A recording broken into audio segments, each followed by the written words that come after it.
Magandang umaga sa ating lahat mga ka-farmers, mga ka-viewers from Luzon, Visayas at Mindanao. So sa umagang ito ay napapapitas po tayo sa ating ampalaya. Ito na po ang ating ampalaya mga ka-farmers. Kitang natin patay na ang mga dahon sa gilid at saka yung mga sanga. So may mga bunga pa tayong makikita at pwede nating i-harvest sa gitna. So ngayon mga ka-farmers ay napapapitas po tayo ng ampalaya. So karamihan din ay mga semi na. Kita niyo. Tapos payat na mataas. So yan po na mga ka-farmers. Siguro sa tingin ko ay matutuwa na ang ating talong.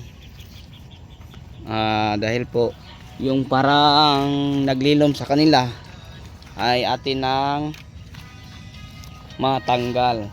So once na matanggal na natin to ang ating ampalaya mga ka-farmers, share ko lang po sa inyo. Direct na po itong masisikatan sa sinag ng araw. Ayan, gumanda to uli mga ka-farmers, no, ang ating talong kasi malilom. So hindi siya masyadong maganda katulad sa direct na masisikatan ng araw. So siguro ang ating mapipitasan pa natin to ngayon at saka sa susunod din i-prepare para naman sa ating itatanim sa susunod. Ayan po, yan po ang kanilang ginagawa ngayon. Nag-harvest po sila ng ampalaya kasi meron pang mga semi. Tapos mahal pa ang semi mga farmers ay nasa 450 pa po, no, per bundle. So pag makakuha tayo dito mga 50 bundle, pera pa din.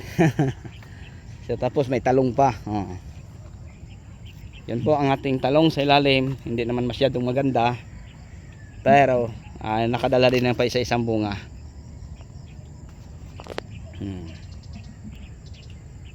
So yun po ang ating ampalaya at talong mga ka-farmers. Yun po ang aking may update sa inyo. So hindi siya masyadong maganda katulad sa mga una nating tanim din sobrang ganda. Kasi yung taniman natin ng talong at ampalaya, talungan to dati mga ka-farmers. Ang tanim natin ng talong is 4,006 kapuno. Imagine maraming bisis na pipiptasan ng tag 2 tonelada kasi sobrang daming bunga. Tapos nabagyo siya, renaton, nakarecover, nagbunga naman uli ng marami. So yan, napagkikitaan natin ng maayos.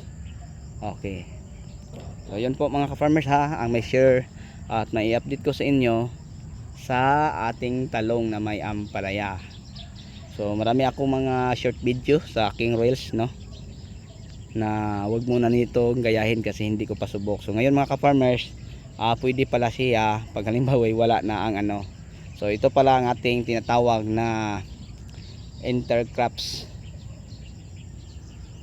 So really crops, no, may tanim tayong mga o kaprotisyon, bang tawag din pasensya na mga ka-farmers.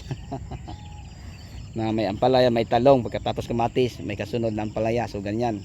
So dito mga ka-farmers, ito na po ang ating talong ampalaya na ating tinatabas.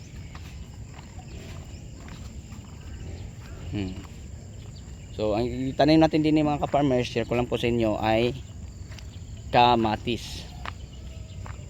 Kamatis po ang ating itatanim din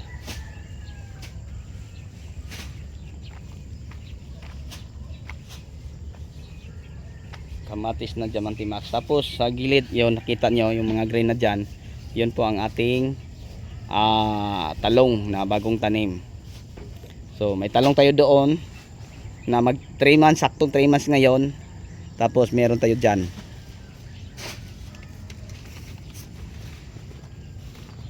Ito ang mga harvest na namin ngayon mga ka-farmers.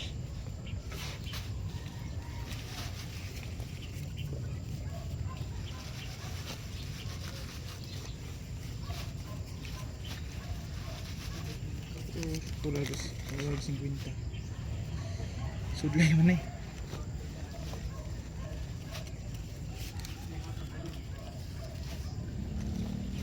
So yun po mga ka-farmers, mga ka-viewers, ang may share at maibahagi ko sa inyo sa umagang ito. So ngayon, ayan, nagpapapitas po tayo ng talong at saka yung ampalaya. Yan.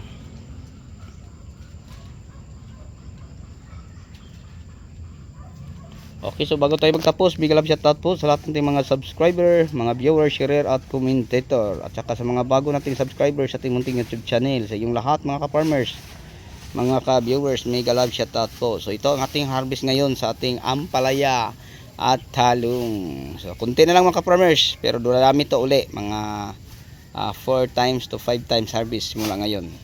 Okay, so sa inyo lahat hanggang dito na lang. Maraming salamat. Bye bye.